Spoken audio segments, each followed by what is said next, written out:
Hello and welcome back to this part 3 of the writing system of equations lesson.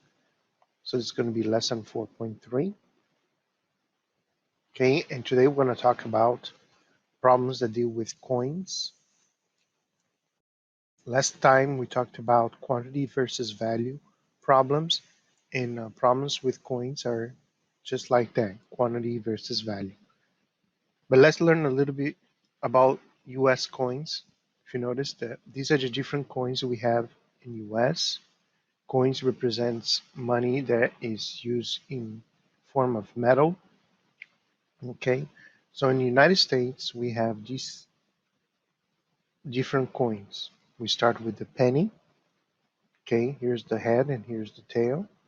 And a penny is worth 1 cent, and usually we represent by writing 0.01. Then we have the nickel, which is worth 5 cents, and we write 0.05. Okay, notice here's the head and here's the tail.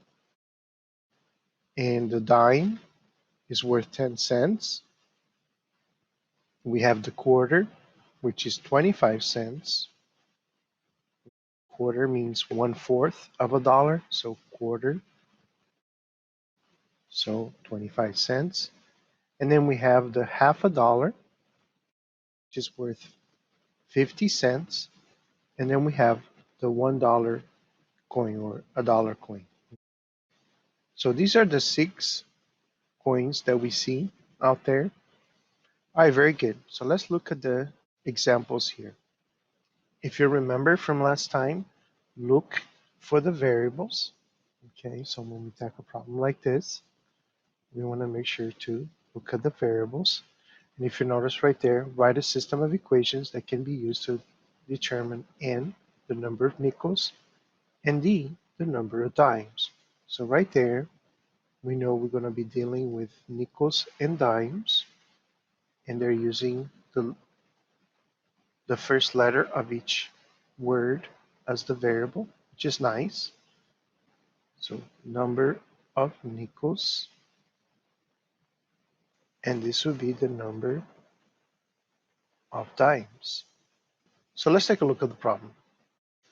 But even before we start the problem, we already have an idea that it's going to talk about nickels and dimes. Okay, so Mr. De Almeida has 60 coins worth $4.45. If you notice, worth means value. So he has 60 coins, and there are the value of a total of $4.45. Some of the coins are nickels and some are dimes. Write a system of equations that can be used to determine N, the number of nickels, and D, the number of dimes. Okay, so remember, we want to write down the equations, and we'll want to look for quantity versus value. So we have two totals, quantity and value. Mr. Almeida has 60 coins, so that's a total of 60 coins. So that's the quantity. And then the value is the $4.45. So $4.45 will be the total money. So coins will be nickels plus dimes. And then the value equation is also going to be nickels plus dimes, but we want to add the value before each one of these variables. Well, what is the value of a nickel? Well, if you remember our diagram here, a nickel is worth 0.05 or 5 cents. So it's very important that you write the decimal. Do not write just 5N. You need to write in decimal form. So this would be 0.05N. And the dime is worth 0.10. So we're going to write 0.10. So right there we have the two equations. nickel plus dimes equals 60 coins. And 5 cents per nickel plus 10 cents per dime equals $4.45.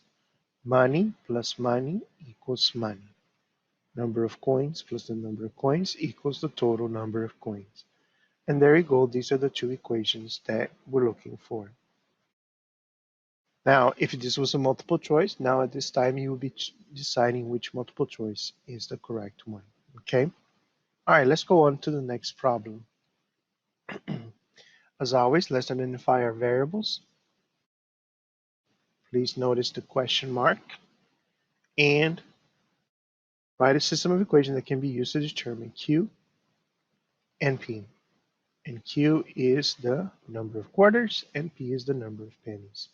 So right there, even without reading the question, we were able to identify where are the two things that we're using or looking for, which is the number of quarters for Q and the number of pennies.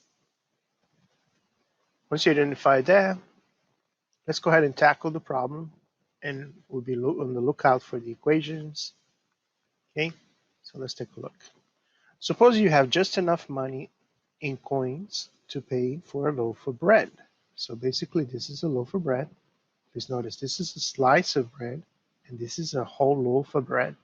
Okay, you just have enough money to buy a loaf of bread priced at $1.93. You have 25 coins, all quarters and pennies. Write a system of equations that can be used to determine Q, the number of quarters, and P, the number of pennies you have. So this is quantity versus value. Okay.